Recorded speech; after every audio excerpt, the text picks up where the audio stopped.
Halo adik-adik Smart Generation, apa kabar kalian semua? Berjumpa lagi di video pembelajaran Primagama. Perkenalkan, nama kakak adalah Retno Verstio Hardining Tias, yang biasa dipanggil Kak Retno. Saya adalah instruktur Smart Primagama bidang studi kimia. Pada video pembelajaran kali ini, kita akan membahas tentang soal-soal prediksi UN tahun 2020. Untuk lebih jelasnya, yuk kita simak video pembelajaran berikut ini.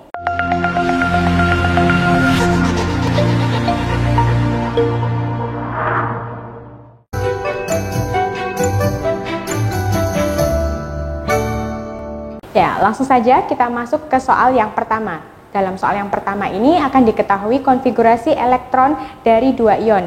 Yang pertama adalah ion X+, yaitu 1s2, 2s2, 2p6, 3s2, 3p6, dan 3d5. Sedangkan untuk Y, 2-, konfigurasinya adalah 1s2, 2s2, 2p6, 3s2, 3p6. Soalnya adalah yang pertama, nomor atom unsur Y adalah titik-titik. Kira-kira bagaimanakah mencari nomor atom unsur Y? Oke, kita simpan dulu karena di nomor kedua juga masih berhubungan dengan soal yang pertama. Yang ditanyakan adalah letak unsur X dalam tabel periodik terdapat pada golongan dan periode berapa. Untuk lebih jelasnya, mari perhatikan pembahasan berikut ini. Untuk pembahasan soal nomor 1 dan nomor 2, sebelumnya kita ubah dulu konfigurasi ion menjadi konfigurasi atom, karena kita akan menentukan periode dan golongan dari unsur X.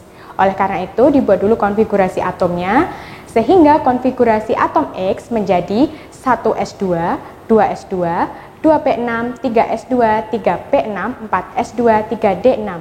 Kenapa menjadi konfigurasinya seperti ini? Ingat, tadi adalah X3+, yang artinya dia sudah melepas 3 elektron. Sedangkan konfigurasi atom X adalah konfigurasi yang belum melepas 3 elektron, sehingga konfigurasinya seperti yang saya sebutkan tadi. Kemudian kita ke ion Y, akan kita ubah konfigurasinya menjadi konfigurasi atom Y, sehingga konfigurasinya menjadi 1s2, 2s2, 2p6, 3s2, 3p4.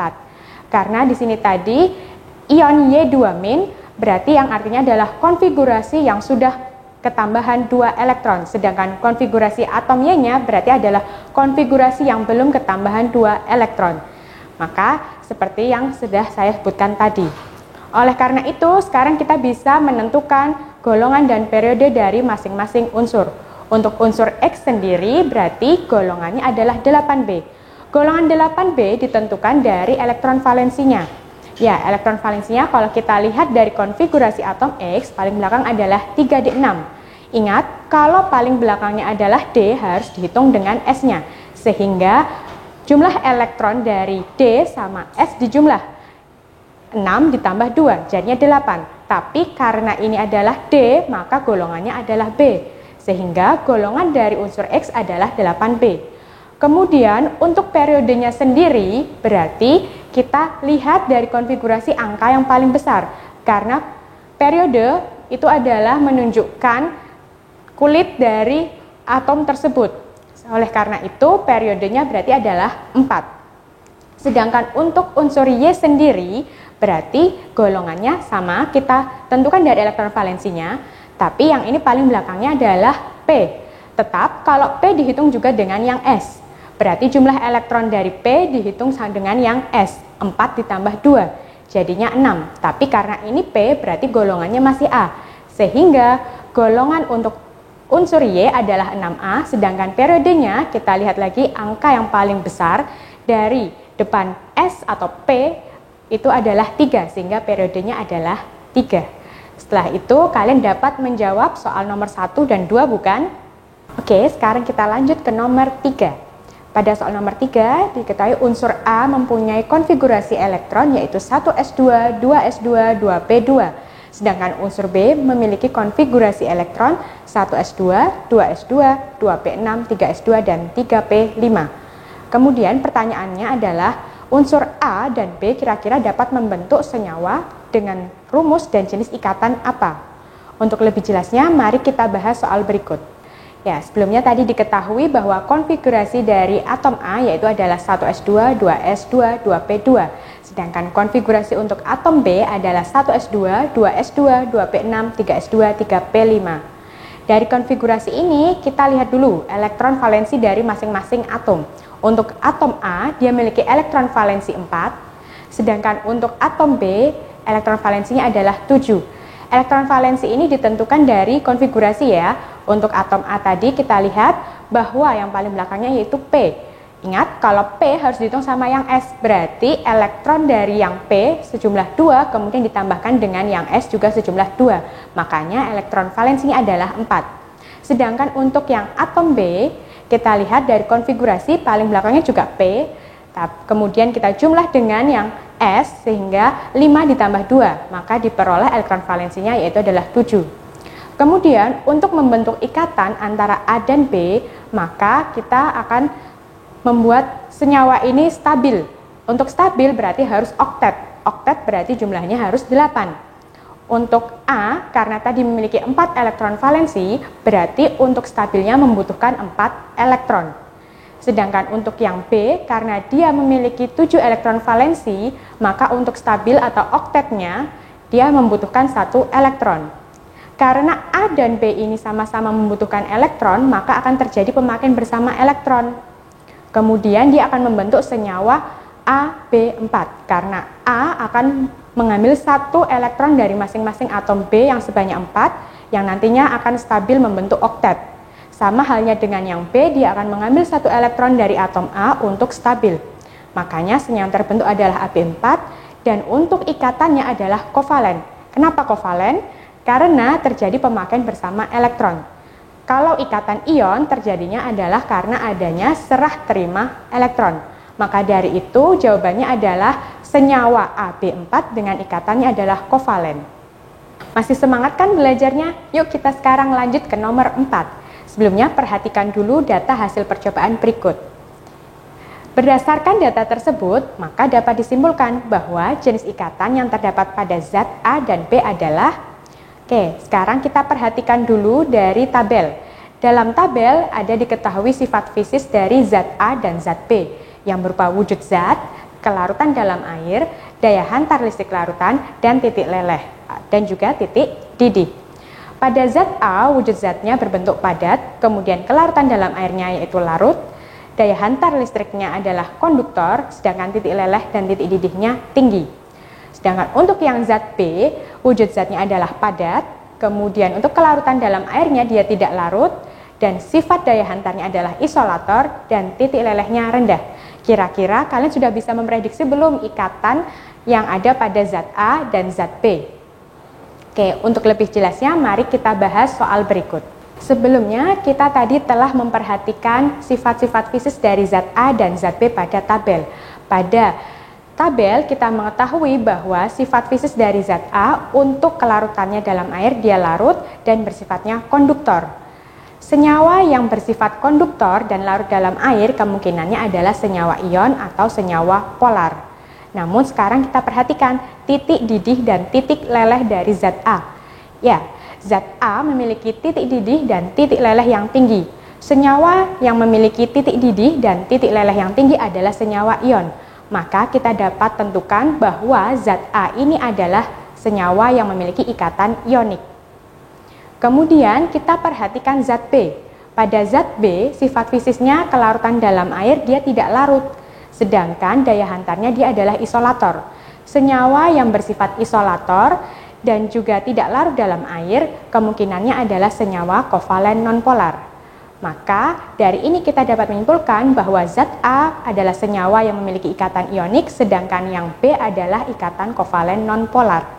Sekarang kita lanjut ke nomor 5. Pada nomor 5 ini, suatu oksida nitrogen sebanyak 100 cm3 terurai menjadi 200 cm3 gas NO atau nitrogen monoksida dan 50 cm3 gas O2. Semua volume gas diukur pada suhu dan tekanan yang sama, sehingga memiliki persamaan reaksi sebagai berikut, yaitu NXOY menjadi NO dan O2. Pertanyaannya adalah kira-kira oksida nitrogen tersebut apa ya? Nah, untuk lebih jelasnya akan kakak jelaskan sebagai berikut. Pada soal nomor 5, tadi diketahui persamaan reaksinya adalah sebagai berikut. Kemudian diketahui pula volume masing-masing dari gasnya, yaitu NaOY sebesar 100 ml.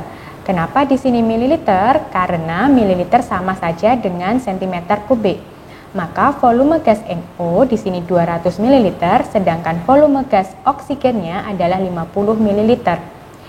Masing-masing volume gas ini sama-sama kita bagi 50, sehingga kita mendapatkan perbandingan 2:4:1. Yang artinya perbandingan ini sama dengan perbandingan koefisiennya, yaitu 2 NaOY, 4 NO, dan 1 O2. Oleh karena itu, kita mengetahui bahwa di ruas kanan ada N sebanyak 4, sedangkan O-nya sebanyak 6. Namun, karena di sini NaOY-nya memiliki koefisien 2, maka untuk jumlah X-nya, N-nya ini 4 dibagi dengan 2, berarti menghasilkan X-nya sama dengan 2. Sedangkan Y-nya, yaitu dari jumlah O-nya, 6 dibagi 2, yaitu adalah 3. Berarti kita tahu bahwa jawabannya adalah N 2O3. Oke, sudah jelas bukan? Masih semangat kan adik-adik untuk membahas soal selanjutnya? Yuk kita bahas soal selanjutnya, yaitu adalah soal nomor 6. Sebelumnya, ini adalah soal tentang titrasi antara H2SO4 dengan NaOH 0,2 molar. Yuk kita perhatikan tabel hasil percobaan titrasinya. Pada percobaan 1, volume H2SO4 yang dititrasi adalah 20 ml, sedangkan volume NaOH yang digunakan adalah 30 ml. Kemudian untuk percobaan yang kedua, volume H2SO4 yang dititrasi juga sebanyak 20 ml, dan volume NaOH yang digunakan adalah 28 ml. Kemudian untuk percobaan yang terakhir, yaitu volume H2SO4 yang dititrasi sebanyak 20 ml, sedangkan untuk volume NaOH yang digunakan adalah 32 ml. Kira-kira berdasarkan data tersebut, berapakah molaritas atau konsentrasi dari H2SO4? Yuk kita bahas soal berikut. Adik-adik, sekarang kita masuk ke pembahasan soal nomor 6, yaitu soal tentang titrasi. Untuk rumus titrasi sendiri adalah V1 dikali M1 dikali valensi sama dengan V2 dikali M2 dikalikan valensi. Valensi ini adalah jumlah OH- dari NaOH, sedangkan yang di sini adalah jumlah H+ dari H2SO4. Kemudian langsung saja kita masuk ke rumusnya. V1 dikali M1 dikalikan valensi, ini adalah milik NaOH, berarti volumenya adalah 30 ml. Kenapa volumenya 30 ml? Karena ini adalah volume rata-rata NaOH yang digunakan titrasi. Kemudian untuk konsentrasi NaOH adalah 0,2 molar, kemudian untuk valensinya adalah 1, karena jumlah OH- dari NaOH adalah 1. Kemudian untuk yang ini kita misalkan adalah H2SO4, berarti volumenya adalah 20 ml. Sama, ini adalah volume rata-rata H2SO4 yang digunakan titrasi. Kemudian M2 sendiri ini adalah yang ditanyakan. Kemudian untuk valensinya adalah jumlah H+ dari H2SO4 sebesar 2. Sehingga M2 bisa kita cari yaitu 30 ml dikalikan 0,2 molar dikalikan 1, kemudian dibagi dengan 20 ml dikali 2. Sehingga kita peroleh M2-nya adalah 0,15 molar, yang artinya adalah konsentrasi H2SO4 adalah sebesar 0,15 molar. Sekarang kita masuk ke nomor 7 ya adik-adik. Nah, dari soal nomor 7 ini perhatikan dulu persamaan reaksinya.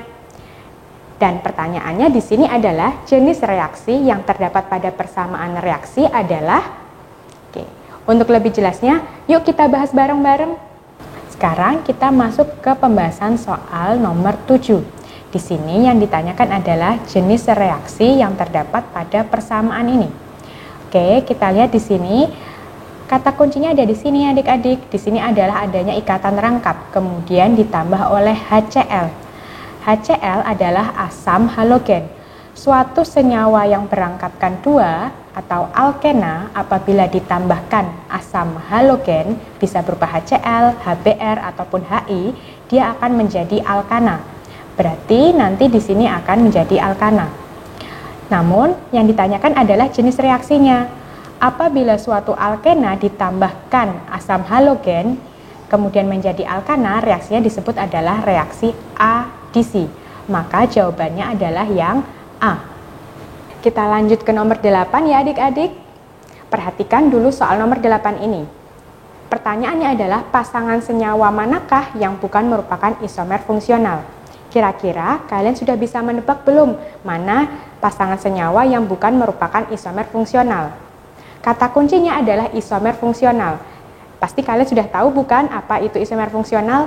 Kalau belum, yuk kita bahas bareng-bareng. Karena tadi yang ditanyakan adalah isomer fungsi, dan isomer fungsi sendiri itu adalah senyawa yang nantinya memiliki rumus umum yang sama. Oke, alkohol itu memiliki rumus yang sama dengan ether, yaitu CnH2n plus 2O.